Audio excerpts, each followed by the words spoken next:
First told you in June about a toxic algae bloom right off the west coast that has shut down clamming. Now we learn that bloom is larger and denser than first thought. In fact, it's even shutting down crab fishing in Washington. So Coyne wants to know what this means for you. We sent our Chris Holmstrom to the coast to learn more. We've been talking about the drought for several months. The warm, dry weather creating warmer water along the Pacific Ocean. It's also making the toxic algae bloom even worse. So I wanted to know just how it affects fishermen and the seafood business. Troy Blix has been a fisherman on the Oregon coast for 26 years. He tells me there's nothing like it. But this summer has been a rare one. The warmer water's coming in. It's coming in closer to the beach. Scientists say it's causing the largest toxic algae bloom ever recorded off the west coast. I'm sure there is. How bad is the bloom?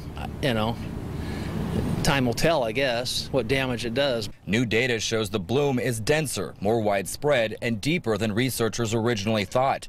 It also involves some of the highest concentrations of natural toxic domoic acid. Researchers are now finding dangerous levels in crab meat. In fact, that's why shellfish managers in Washington shut down recreational and commercial Dungeness crab fishing. But I checked, crabbing is still allowed off the Oregon coast. I went to the Belle Buoy Seafood Market in Seaside to find out why. They have a really early warning system up there. We're down here, we're just testing the water right on the beach, and they do a lot more up there than we do down here. The same toxic putting clamming on hold earlier this summer in both Oregon and Washington. We actually dug clams and had them and cleaned them, and then they put the domoic acid scare, so we threw them away.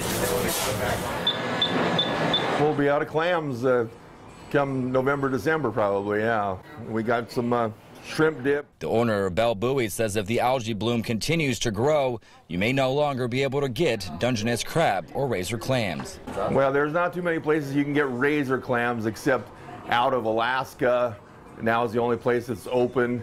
And even in Alaska, they've shut down one side of Cook Inlet, and it's only the commercial side that they can go to. So fishermen tell me aside from shellfish, they're also concerned about salmon, saying that if the Columbia River doesn't cool off soon enough, it could be catastrophic, not only for the environment, but for the fishing business in general. Reporting from Warrington, I'm Chris Holmstrom for KOIN 6 News.